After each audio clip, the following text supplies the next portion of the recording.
कालो न जानाति तव जननम् कालो न जानाति तव समापनम् दृष्टो मया तव महाकारः योगेश्वर काल काल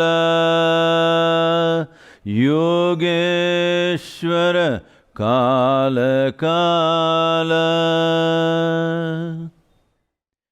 नमस्कार आप सभी को, और मैं माफ़ी चाहता हूं कि यहाँ कुछ कार्यों में शामिल होने की वजह से वहाँ उपस्थित नहीं हो सका, लेकिन मैं दिल से पूरी तरह से आपके साथ हूं।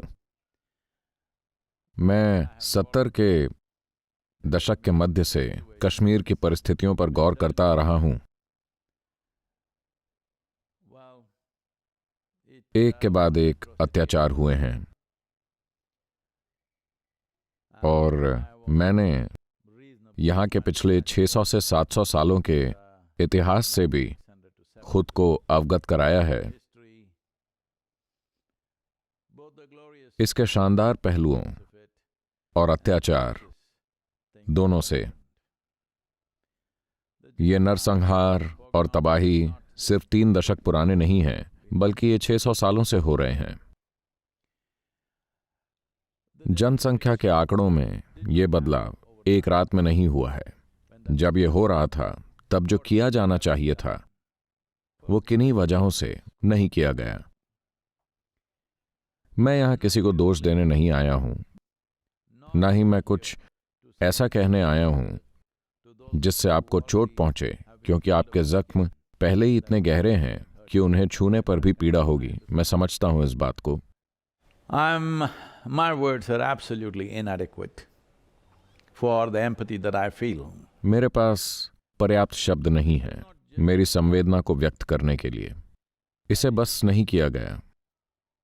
मतलब कि वो चीजें जो एक समाज की ढाल बन सके और हमारे लिए कीमती चीजों की सुरक्षा कर सके, वो लोग जो शासन में थे और पवित्र संस्थाएं जिन्हें इसकी जानकारी थी, वो इसे नहीं कर पाए। दुनिया अभी भी ऐसी स्थिति में नहीं है कि कोई बिना सैनिकों के, बस विद्वानों के द्वारा किसी मूल्यवान चीज को सुरक्षित और पोषित कर पाए। This is a mistake that's happened right across Hindustan, and the brunt of it has been taken by the Kashmiri people. ये गलती सारे हिंदुस्तान में हुई और इसका खामियाजा कश्मीरी लोगों को भुगतना पड़ा, पर ऐसा पूरे देश में हुआ है। अगर आपके घर में कोई कीमती चीज है तो आपको एक तिजोरी की जरूरत होती है, एक रखवाली करने वाले की, और शायद एक बंदूक की भी। इस पहलू को हिंदुस्तान ने नजरअंदाज कर दिया था। अपने चारों ओर पहाड़ियों के सुरक्षा घेरे को देखकर हम ये सोचकर जीते रहे कि कोई भी हमें आकर नहीं छुएगा। हम जीवन के सूक्ष्म पहलुओं पर ध्यान देते रहे, लेकिन जिन लोगों की समझ से ये परे था या जिनके खुद के निर्दयी इरादे थे, उन्होंने हमारा पूरी तरह फायदा उठाया। मैं कह रहा हूं कि कई तरह से ये आपका अपमान करने के लिए नहीं है। प्लीज, जो हो चुका उस पर पछताने से कोई मतलब नहीं है। अब भारत की आध्यात्मिक रीढ़ को मजबूत करना होगा, जो धार्मिक भेदों से परे और गहरे मानवतावाद के बारे में है, जो कि हमारी संस्कृति का आधार है। और फिर जो कुछ भी किया जा सके, आर्थिक रूप से या कम से कम कुछ भौगोलिक हिस्सों को वापस पहले जैसी स्थिति में लाने के रूप में, ये ध्यान में रखते हुए कि बहुत सारे लोग फिर से खतरे में न आ जाएं। ये एक जटिल काम है। कुछ प्रयास हो भी रहे हैं। मैं समझ सकता हूं जो डॉक्टर सुरेंद्र ने कहा और जो कह रहे थे, क्योंकि सिर्फ कोशिशें ही काफी नहीं हैं, नतीजे क्या निकले ये महत्वपूर्ण है। नतीजे ज्यादा नहीं दिखते। हालांकि 370 का हटाया जाना एक बड़ा कदम था, फिर भी इसे जमीनी हकीकत में लागू करना कि एक आम आदमी के लिए वहां सड़क पर चलना सुरक्षित हो, अभी तक नहीं हो पाया है। हालांकि सरकार लोगों को वहां रोजगार लेने के लिए प्रोत्साहित कर रही है और दूसरे राज्यों से मजदूर भी वहां काम करने जा रहे हैं, लेकिन उनका भी जीवन सुरक्षित नहीं है।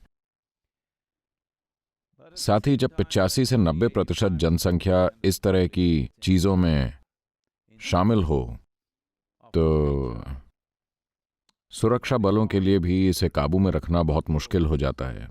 इसे राजनैतिक और सैनिक समाधान की जरूरत है। सेना वहां पर है, लगभग 5 लाख सैनिक कई सालों से वहां पर हैं, लेकिन आप जानते हैं कि किस तरह के अंतर्राष्ट्रीय अभियान और मनगढ़ंत कहानियां आपके चारों ओर गढ़ी जा रही हैं, जैसा कि आपने बताया। तो मेरे ख्याल से एक जरूरी चीज ये होनी चाहिए कि हम लोगों को अपनी व्यथा बताना शुरू करें। वैसे हाल ही में कोई फिल्म इस बारे में बनाई गई है और इससे लोगों को चीजें पता भी चली हैं, नहीं तो मेरे से आगे वाली पीढ़ी को ये पता भी नहीं चलता कि ऐसा कुछ हुआ है। अब ये सामने आ चुका है, लेकिन मुझे लगता है कि हम अभी भी चुप हैं और लोग उन्हीं को सुन रहे हैं। निश्चित तौर पर हमारा समय आ चुका है। अब हमें अपनी भौगोलिक और जातीय पहचान से ऊपर उठने की जरूरत है, लेकिन उसे खोकर नहीं। उस पहचान के साथ ये कीमती ज्ञान जो हमारे पास है, यही आगे का रास्ता है, क्योंकि इस पहचान और इस क्षमता के साथ हम वही बने रह सकते हैं जो हम हैं, चाहे हम जहां भी रहें।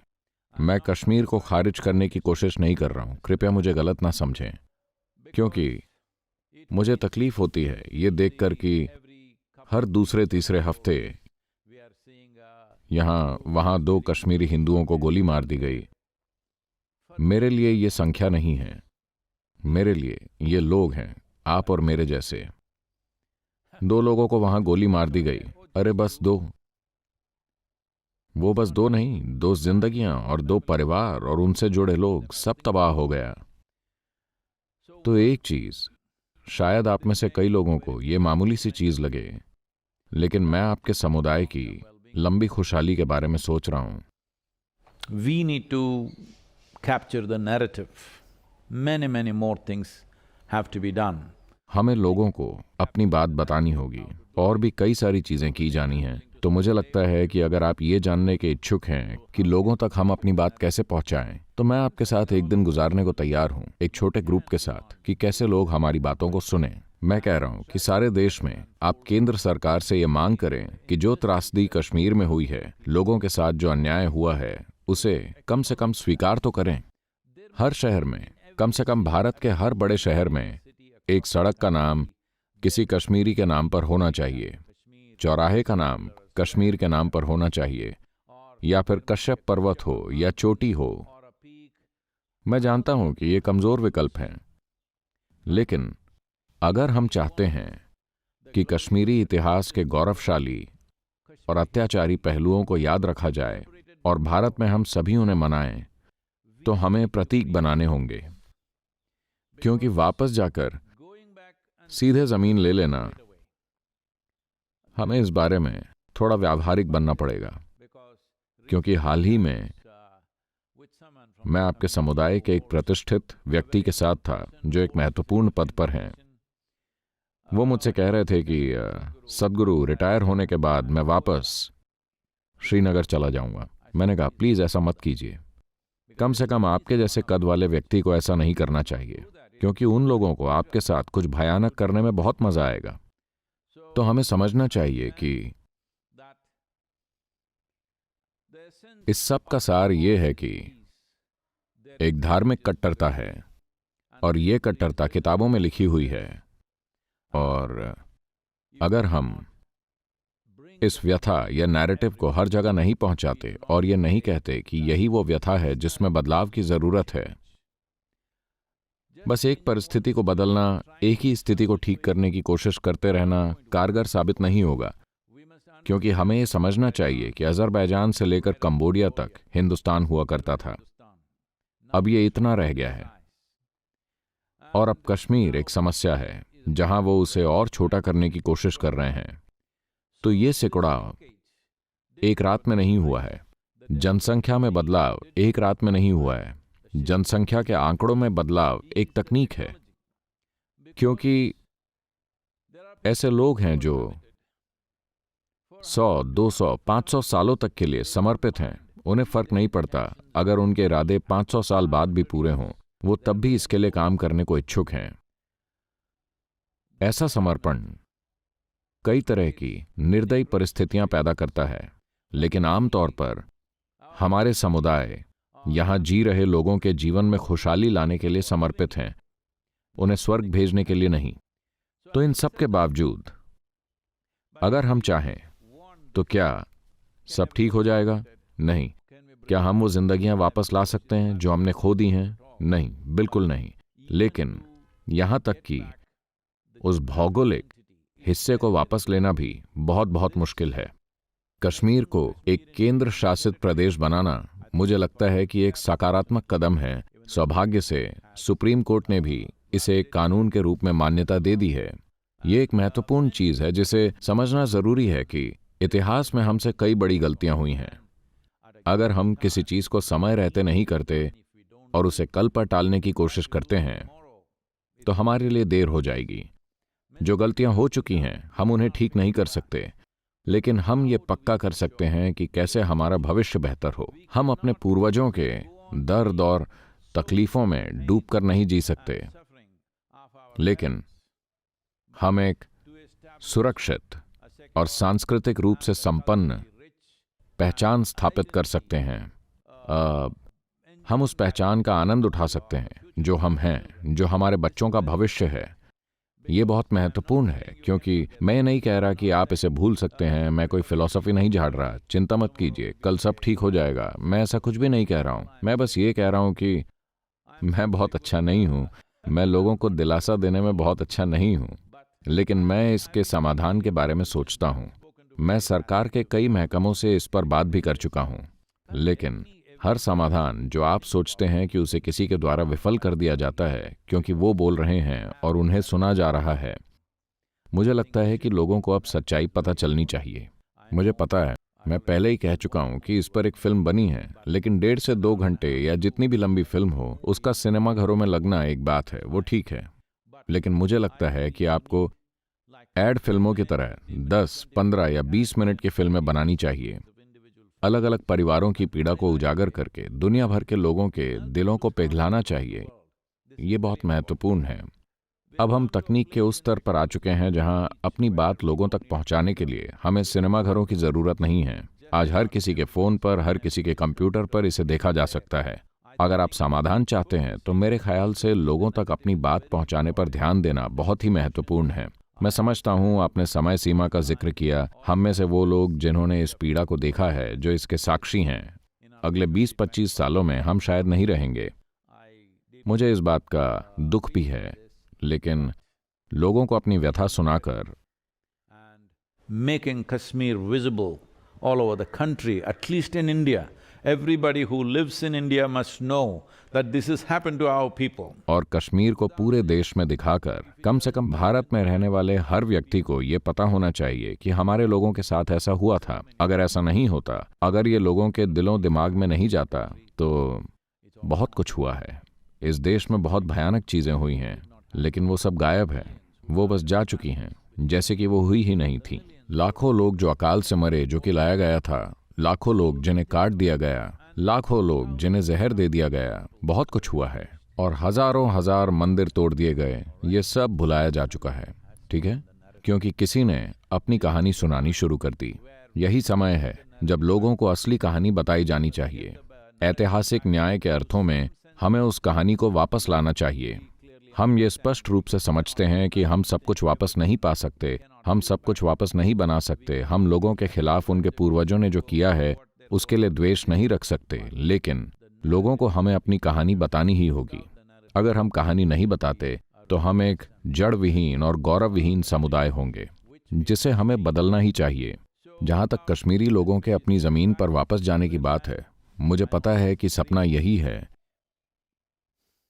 लेकिन हर कुछ हफ्तों में मैं देखता हूं 2 मरे, 5 मरे। हम ये नहीं देखना चाहते।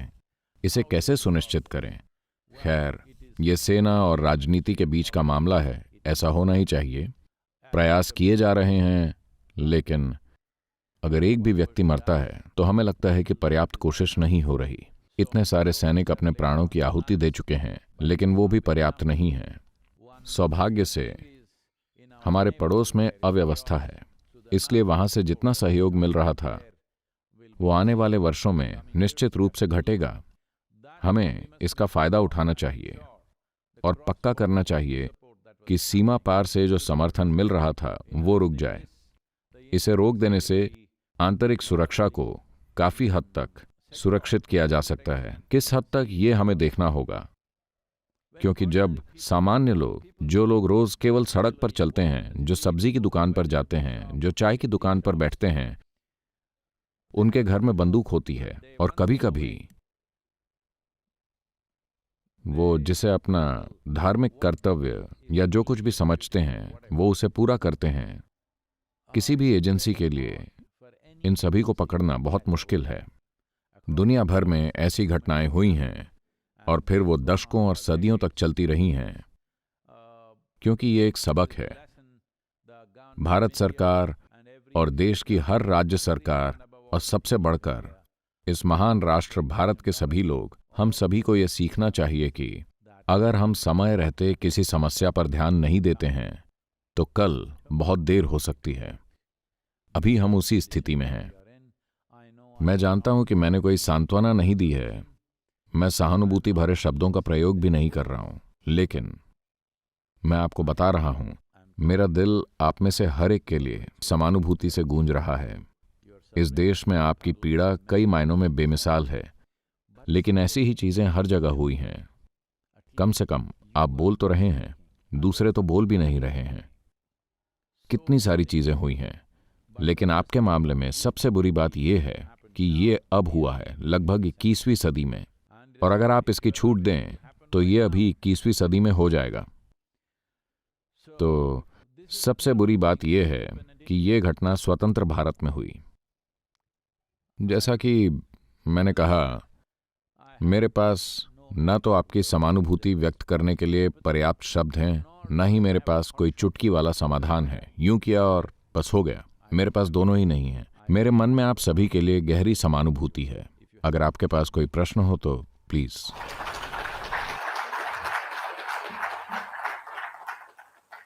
सद्गुरु, ये बातें दिल को छू लेने वाली थी। जैसा कि आपने कहा, हमें प्रतीक बनाने की ज़रूरत है, हमें बोलकर लोगों को सुनाने की ज़रूरत है। हम अतीत को ठीक नहीं कर सकते, लेकिन हम भविष्य बना सकते हैं। और आपने ये भी कहा कि इन सब में हमारा मार्गदर्शन करने के लिए आप हमारे लिए उपलब्ध रहेंगे, और हम आपसे ये सुनकर धन्य महसूस कर रहे हैं। हमें हमदर्दी नहीं चाहिए सद्गुरु, हमें समानुभूति चाहिए। हम ये बात सबके सामने रखना चाहते हैं।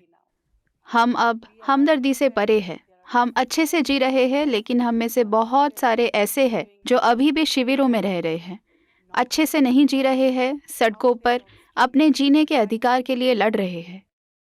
सद्गुरु, यहाँ हमारे साथ रहने और अपने विवेक से हमें समझाने के लिए आपका बहुत बहुत धन्यवाद। मैं एक शब्द कह सकता हूं? मैं एक बात बोल सकता हूं? मैं शिविरों की स्थिति के प्रति बहुत सचेत हूं। मुझे उम्मीद है कि राहुल पंडित आपके बीच हैं, और मैंने उनके लेख और चीजों को पढ़ा है। मैंने कई लोगों से बात की है, लेकिन कुछ भी नहीं हुआ। लेकिन मैं कैंप की स्थिति के बारे में बता दूं। खैर, सरकारी कामकाज आप जानते हैं कि ये कैसे होता है। भले ही उनके पास इरादे हों, लेकिन उनके पास एक ऐसी मशीनरी है जो बेहद धीमी गति से चलती है। उस गति से नहीं जो मानव कल्याण के लिए जरूरी है। आमतौर पर यह बहुत धीमी गति से चलती है।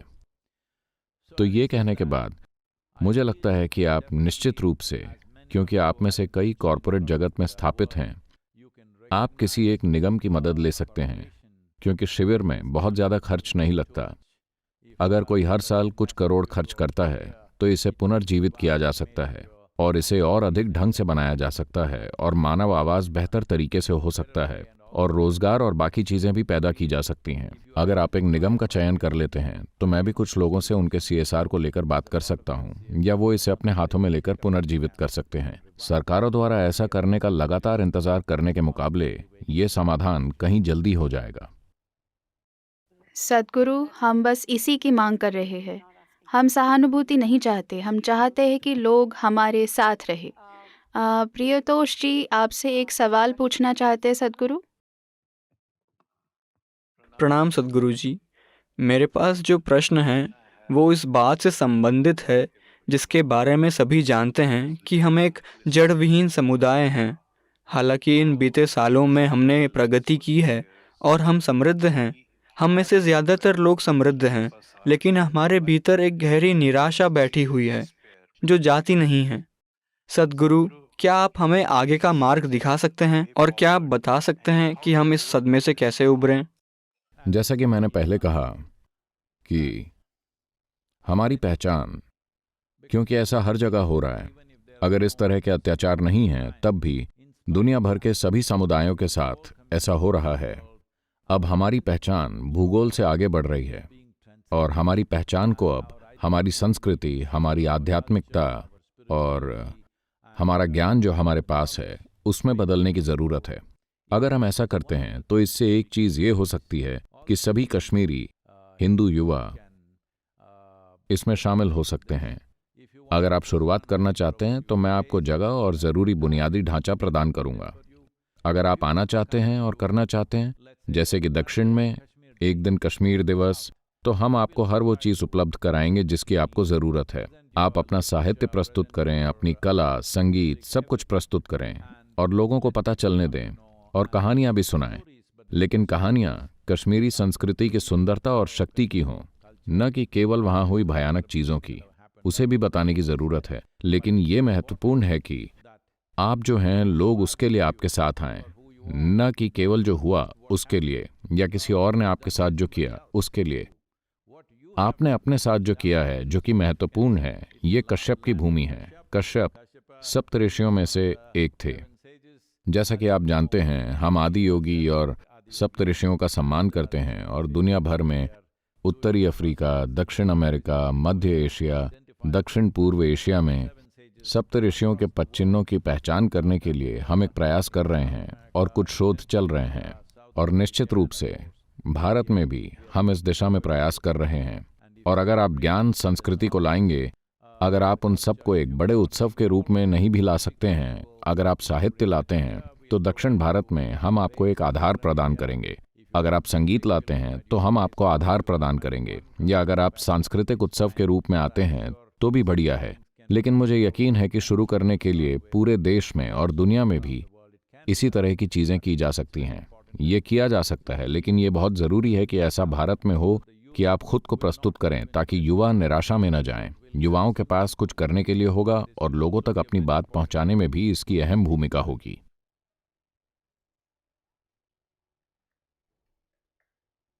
धन्यवाद सद्गुरु। हाँ, इसी तरह के मदद की, इसी तरह के सहयोग की हमें ज़रूरत है और हम चाहते हैं, एक आध्यात्मिक गुरु होने के नाते हम आपसे व्यक्तिगत रूप से बातचीत करने और वास्तविक समाधान प्राप्त करने के लिए उत्सुक हैं, ताकि हम अपनी कश्यप भूमि पर वापस जा सकें। सद्गुरु, बहुत बहुत धन्यवाद।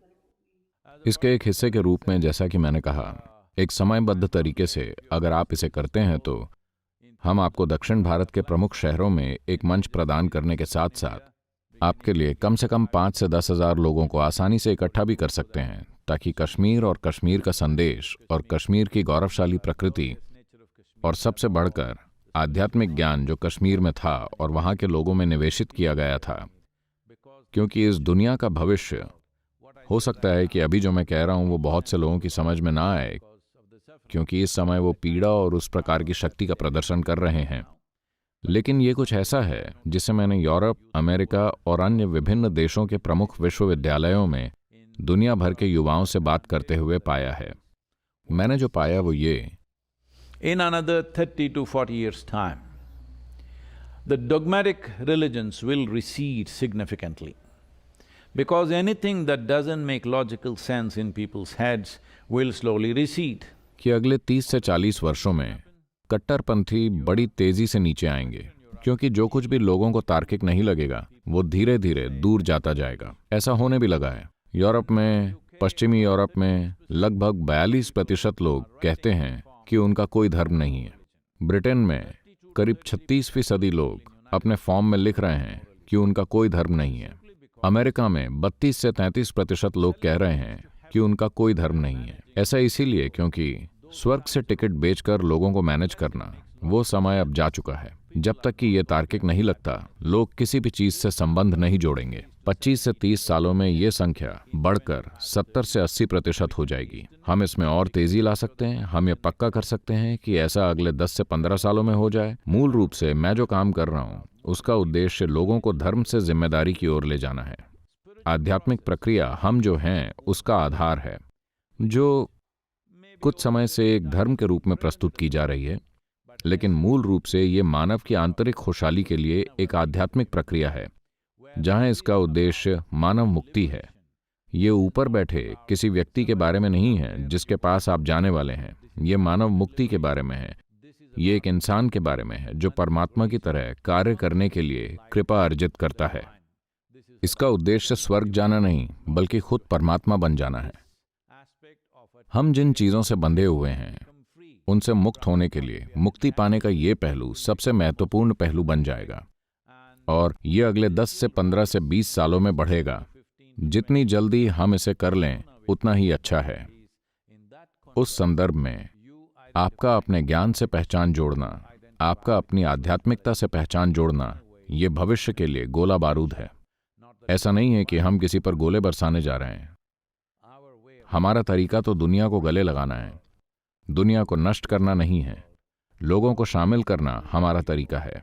हमारे जीवन का तरीका समावेश है, विजय नहीं। इसलिए कश्मीर की आध्यात्मिक प्रकृति के साथ अपनी पहचान बनाना महत्वपूर्ण है। ये सरस्वती और शारदा की भूमि है। यही मूल पहचान होनी चाहिए। मुझे ये कहते हुए बहुत तकलीफ हो रही है कि पहाड़ों और घाटियों से नहीं, बल्कि उस ज्ञान से जो आपके पास है, क्योंकि वही भविष्य है। बहुत बहुत धन्यवाद।